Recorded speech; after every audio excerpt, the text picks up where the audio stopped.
Bismillahirrahmanirrahim. Assalamualaikum warahmatullahi wabarakatuh.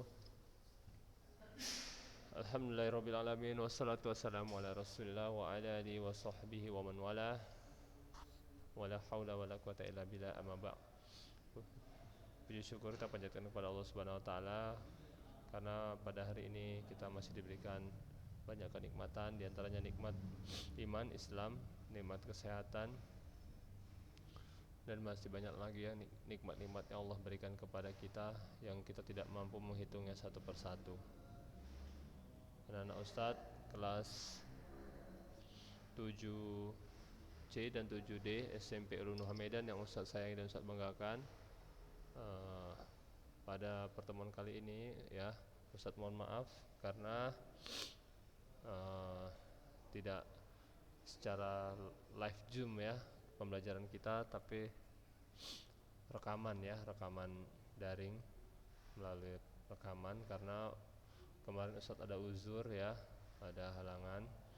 Maka dari itu Ustadz di sini ingin memberikan materi rekaman ya tentang olahraga renang ya. Renang itu adalah salah satu cabang olahraga air. Olahraga air itu ada bermacam-macam, ada renang, ada menyelam, ada speedboat ya, jet ski, ada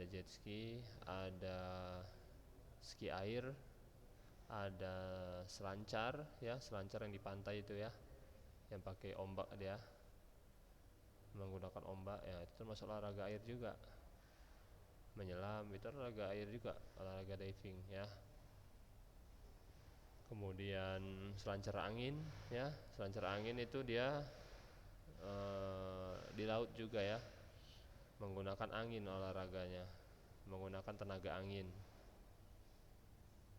Bisa lah antum sendiri searching di YouTube atau di Google ya, macam-macam olahraga air. Nah, yang kita bahas di sini adalah olahraga renang. Olahraga renang adalah olahraga yang populer ya, populer di kalangan bawah ya, kalangan anak-anak maksudnya, kalangan dewasa, orang tua suka berenang semua rata-rata. Dari kalangan orang yang menengah ekonomi ke bawah, orang ekonomi menengah sampai menengah ke atas juga suka renang ya. Karena apa? Olahraga renang ini olahraga yang sangat menghibur ya, menghibur, membuat refresh kita ya. Apalagi kalau berenangnya di kolam renang yang airnya bersih ya. Nah, itu sungguh enak kita berenang. Kalau berenangnya di air yang keruh juga tidak enak, tidak nyaman kita kan, karena kita berenang, ketika berenang kita nggak tahu di dalam ada apa. Bisa saja ada batu-batu, ada kayu, ada pasir, ya mata kita sakit karena keruh airnya kan. Atau bisa jadi ada buaya. Nah, kalau kita berenang di air keruh kan, di sungai yang, kalau kita bilang sungai yang luas misalkan, yang keruh airnya, kita nggak tahu di dalam itu ada apa kan, ada ular. Nah, makanya berenang kalau di tempat yang jernih, apalagi di tempatnya yang luas ya, airnya jernih luas, nah, itu sangat enak kita berenang. Nah, kalau renang itu ada 4 macam gaya ya, anak-anak Ustadz ya.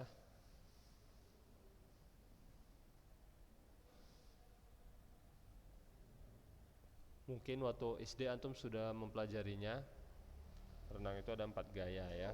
Di sini Ustadz hanya mengulang bahwa renang itu ada 4 gaya. Yang pertama gaya bebas, gaya dada, gaya punggung, gaya kupu-kupu ya. 4 gaya dalam berenang.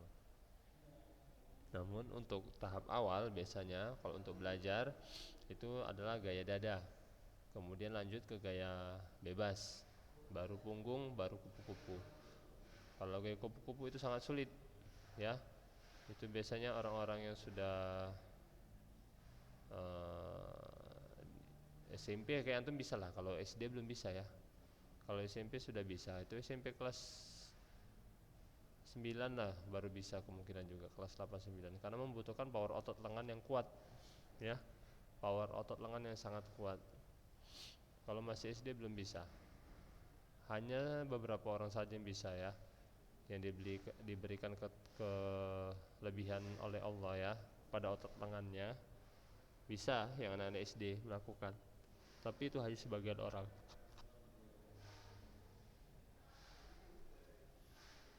Nah, kalau untuk gaya dada itu adalah gaya yang paling mudah dilakukan ya. Anak TK pun bisa melakukannya. Kalau dia diajari secara rutin, dia bisa melakukannya.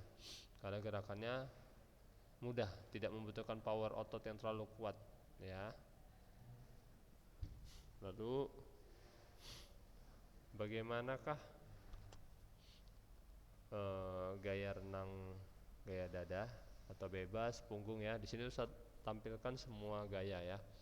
Meskipun videonya tidak dilakukan oleh orang profesional ya atau atlet-atlet dunia, namun di sini sudah bisa paham lah antum nanti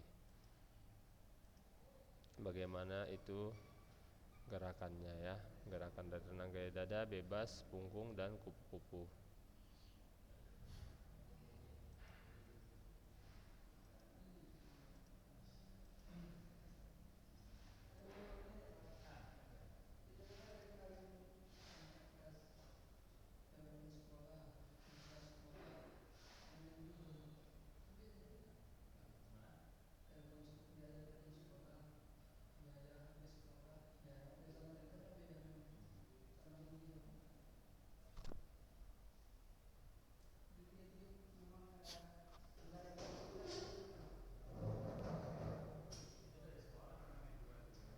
Nah ini hanya iklan ya, iklan apa ini, iklan sampo ini ya, nggak usah kita terlalu bahas yang ini ya.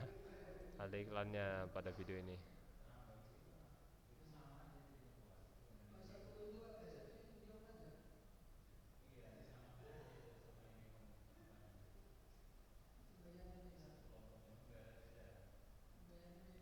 Nah, perlu diperhatikan pada saat berenang ya, kacamata itu sangat diperlukan. Karena apa? Berguna untuk melindungi mata kita ya dari iritasi. Ini air ini, apalagi air yang di kolam-kolam renang umum ya, di hotel, di kolam renang tempat kalau bukan kolam renang pribadi lah pokoknya. Kalau bukan kolam renang pribadi itu biasanya kaporitnya banyak ya, untuk mematikan kuman, untuk mematikan lumut, untuk menjernihkan air. Dikasih obat kaporit itu ya.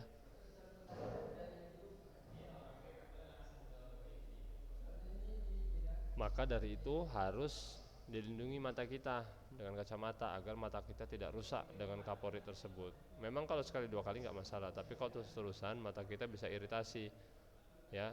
Noda-noda kaporitnya itu, obat-obat yang ada di kolam renang itu bisa menempel di mata kita. Maka harus kita memakai pengaman kacamata ya. Lagi enak kalau pakai kacamata kita bisa melihat dasar ini, dasar kolam ya, bisa melihat kita dalam air. Tapi kalau tidak pakai kacamata kita tidak bisa melihat, sakit mata kita waktu melihat dasar kolam ini kalau tidak pakai kacamata. Nah, gitu ya. Kemudian pakaian ya, pakaian renang yang ketat seperti ini bagus ya, makin bagus dia kalau di kolam renang. Kan di kolam renang pun kita kan jangan, kalau bisa jangan gabung ya dengan perempuan-perempuan ya. Nah, jadi kalau pakaian kita ketat pun tidak mengapa kan. Pakaian ketat ini sangat membantu berenang untuk cepat. Kalau dia pakaiannya longgar, dia berenang akan menghambat tubuh kita sehingga lambat untuk sampai ke tujuan. Jadi kalau semakin ketat, maka gesekan pada air akan semakin kecil, maka akan lebih mudah cepat ke tujuan.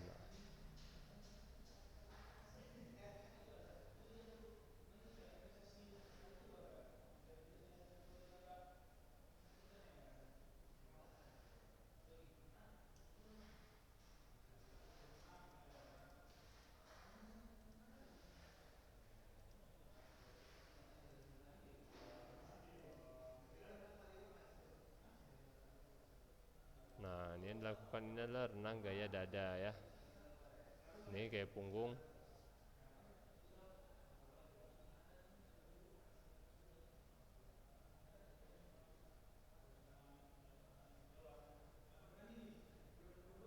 Ini kayak bebas ya. Renang kayak bebas. Nah, renang kayak bebas, kuncinya adalah di kaki ya. Kaki ini jangan sampai tenggelam. Bergerak terus menerus ya. Kalau masih belajar harus bergerak terus menerus kaki yang belakang ini.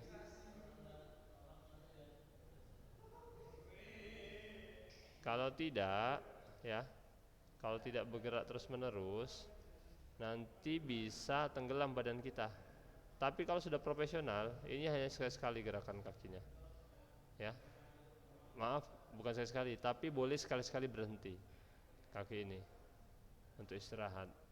Kalau sudah profesional, karena badannya sudah terlatih untuk mengapung. Tapi kalau masih baru belajar, ini kaki harus bergerak terus agar tidak tenggelam ya. Kita ulangi lagi ya, gaya bebasnya ya. Nah, ini dia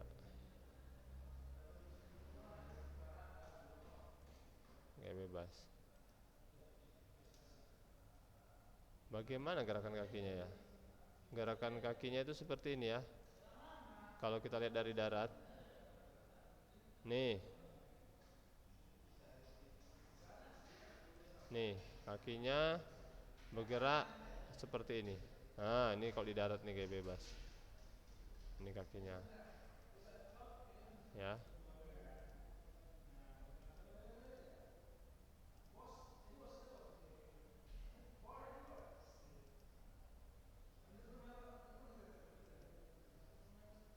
Nah, kita lihat nih ya.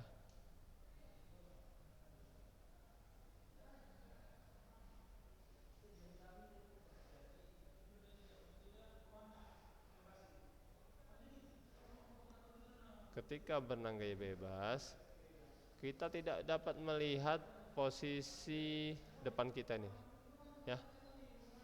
Kita tidak dapat melihat ke depan. Jadi mengambil napasnya itu hanya miring ke kanan ke kiri. Miring ke kanan. Ketika kita mengambil napas arah kanan, ini kan macam abang ini mengambil napasnya arah kanan ya kan. Nah, udah kita arah kanan aja ngambil napasnya, nggak usah kemana-mana lagi, nggak usah ke kiri ke kanan ke kiri ke kanan, hanya satu aja.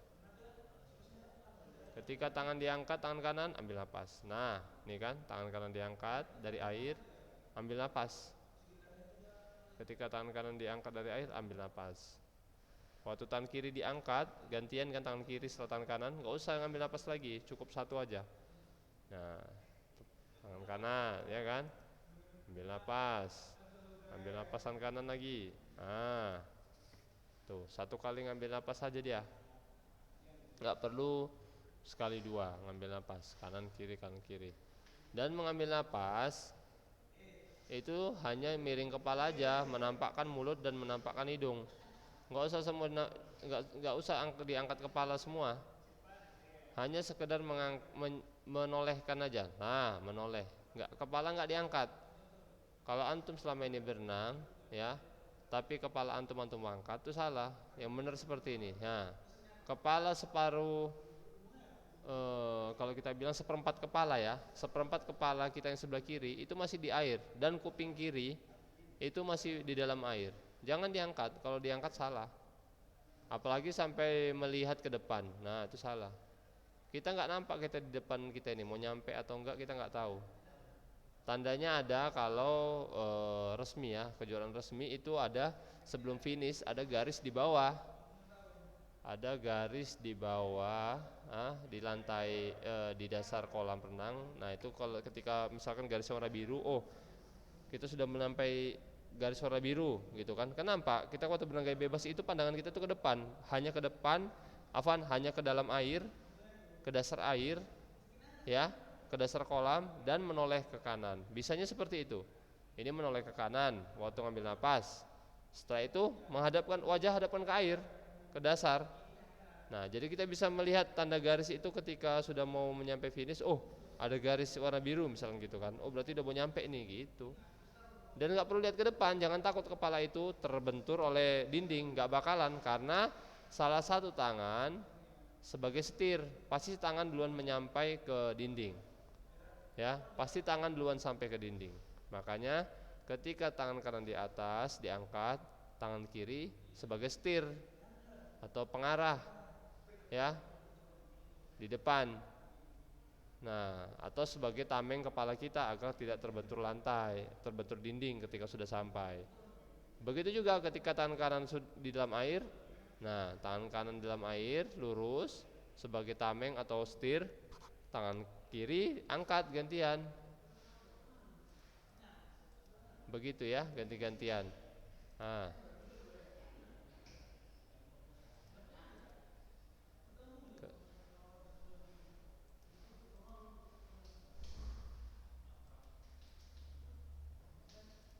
Nah, lihat, ketika tangan kirinya mau diangkat, tangan kanan sebagai setir nih kan. Nah, jadi nggak bakalan kepala duluan menyentuh dinding, pasti tangan duluan, ya. Itu dia. Tidak bakal ketemu tangan kiri dan tangan kanan di dalam air secara bersamaan ketika gaya bebas. Ketika masuk tangan kanan ke dalam air, setelah mengambil napas, tarik tangan kiri. Nah, seperti itu secara kontinu. Tarik, tarik, ya. Seperti itu. Lihat nih kan, waktu ngambil napas, wajah ketika diangkat tidak melihat ke depan, tapi melihat ke samping, ya. Melihat ke samping. Seperti itu ya. Nah, kalau antum lagi berenang, kepala antum angkat semua, nah itu perbaiki. Itu hanya menoleh saja seperti ini, menoleh, ya, menoleh 3/4 bagian kepala, jangan keseluruhan.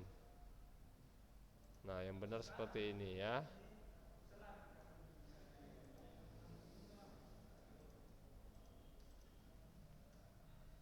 Nah, ini yang benar ya. Nih, lihat. Mengambil napasnya. Buka mulut lebar-lebar ya, ambil napas dari mulut. Renang gaya apapun, gaya dada, bebas, punggung, kupu-kupu, mengambil napas dari mulut.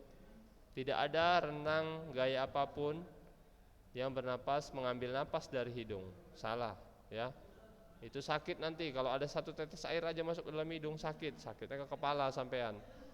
Mengganggu ketika kita berenang. Tapi kalau ke mulut, kalau ada 2 tetes 5 tetes paling ketelan, ya. Kalau kita hirup udara dari mulut, ada airnya paling tertelan sedikit. Nah, tidak beresiko, atau risikonya sangat minim. Tapi kalau dari hidung, wah, beresiko, sakit hidung kita. Maka kalau berenang gaya apapun itu bernapas dari mulut atau mengambil napasnya dari mulut, jangan dari hidung. Buang napas terserah, kalau buang napas dari hidung atau mulut bisa, bebas, ya. Buang napasnya di mana? Saat di air atau di udara? Di air bisa, di udara juga bisa. Tapi kebanyakan dua-dua dipakai. Kadang-kadang kita membuang napas ketika setelah mengambil napas kan kita buang napas di air aja nggak cukup waktunya itu. Atau bisa juga mengganggu kita karena ada gelembungnya. Ketika kita membuang udara di air ada gelembungnya. Maka dari itu buang napasnya di udara bisa, ya, di atas air. Buang napas secara cepat sebelum menghirup napas. Ini kan menghirup napas kita kan. Setelah menghirup napas, tahan napas dalam air. Ketika sudah mau menampak wajah kita di atas air kembali untuk menghirup napas, buang napasnya dulu. Buang napasnya sekali aja kan, buang napas langsung hirup napas. Nah, seperti itu solusinya. Biasanya Ustadz berenang seperti itu. Ya. Atau buang napas sebagian di air, ya. Ketika sudah wajah sudah mau nampak di atas air untuk mengambil napas, buang napasnya dulu, habiskan buang napasnya dulu, baru hirup napas. Dan menghirup napas jangan sampai 3 kali, 2 kali, 4 kali. Atau hirup napas, hirup lagi napas, nggak cukup waktunya, hanya sekali saja tarik napas, sekali tarik, masuk lagi ke dalam air kepalanya. Ya, tarik napas lagi, sekali, masuk lagi kepalanya di air. Dan seperti itu ya. Cukup sekali tarik napas saja.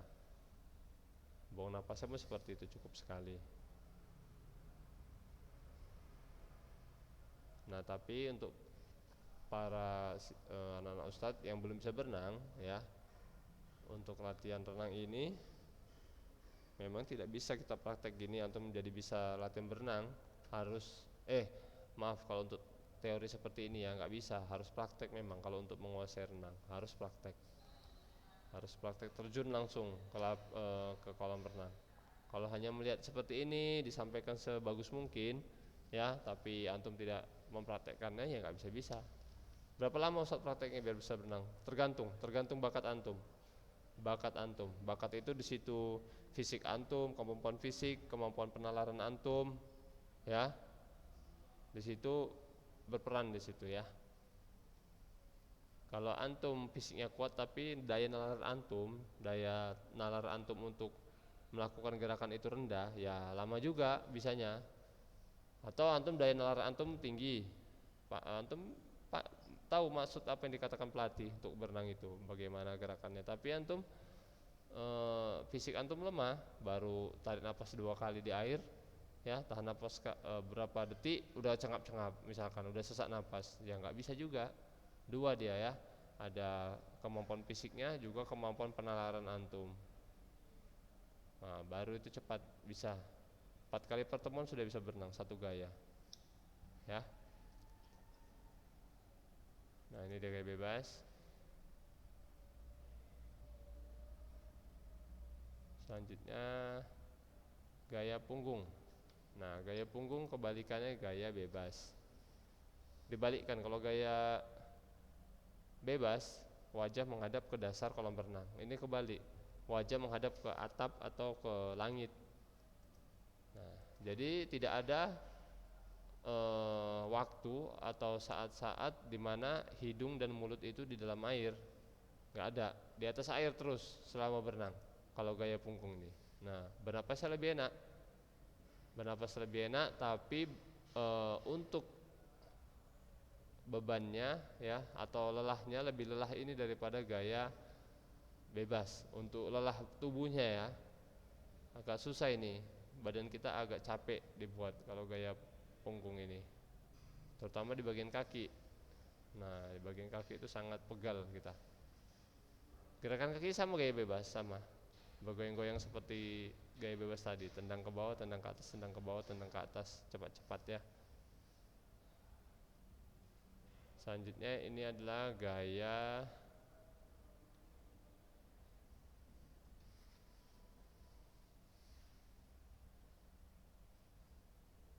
gaya dada ya. Nah ini gaya dada seperti gaya kodok atau katak berenang. Nah, dibuka ya, waktu tangan dibuka kita tarik nafas. Ketika tangan dibuka kita angkat kepala kita seperti ini, tarik nafas. Waktu tarik nafas ya, saat tarik nafas kaki istirahat aja, istirahat. Nanti waktu wajahnya sudah dalam air, setelah ngambil nafas ya, tangan lurus, wajah ke dalam air, baru gerakan kakinya lagi kembali. Ambil nafas, gerakkan kakinya. Nah seperti ini ya. Setelah gerakan kaki, gerakan tangan. Setelah gerakan kaki, gerakan tangan. Gerakan tangan itu hanya menyusul ya.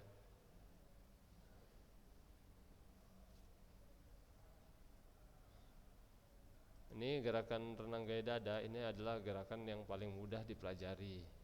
Tidak membutuhkan tenaga ekstra ya.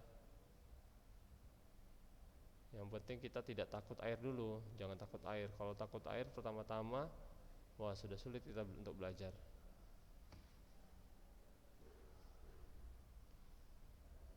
Ini gaya dada ya. Selanjutnya gaya kupu-kupu.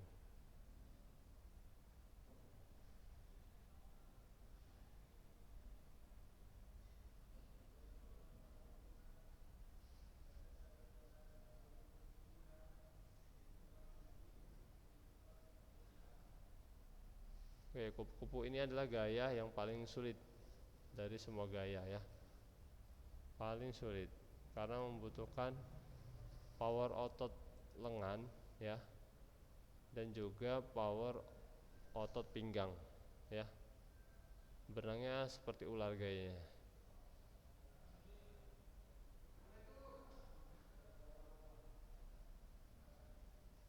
ya, gaya paling sulit. Jadi badan kita ketika dair harus bisa seperti kayak ular, bentuk lekukan-lekukan tubuh kita.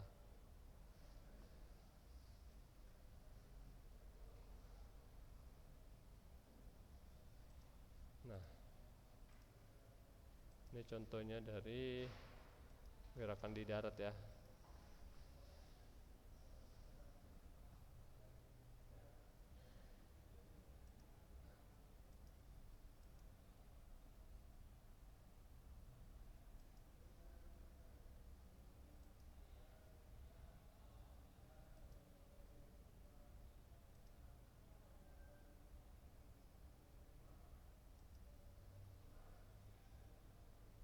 Nah, ini dia.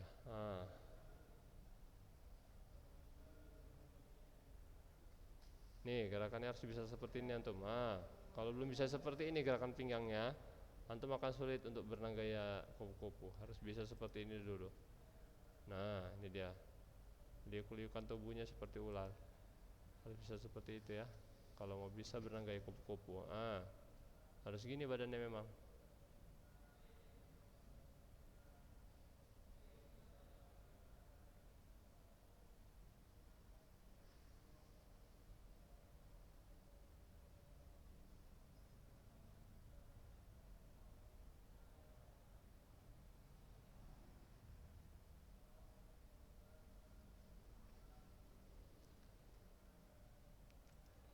Nah, sebenarnya masih banyak lagi ya satu yang harus dijelaskan tentang renang ini ya, apalagi 4 gaya ya. Namun waktunya tidak cukup ya. Ustaz rekaman seperti ini waktunya mepet karena hanya sedikit waktu yang diberikan kok untuk rekaman. Jadi antum bisa juga melihat materinya di YouTube ya. Lihat aja di YouTube bagaimana gerakan renang gaya dada, gaya kupu-kupu, gaya punggung. Lihat saja di YouTube ya. Mungkin ini saja dapat saya sampaikan, lebih kurangnya saya mohon maaf. Saya sudahi dengan doa kafaratul majelis. Subhanakallahumma wa bihamdika asyhadu an la ilaha illa anta astaghfiruka wa atubu ilaik. Assalamualaikum warahmatullahi wabarakatuh.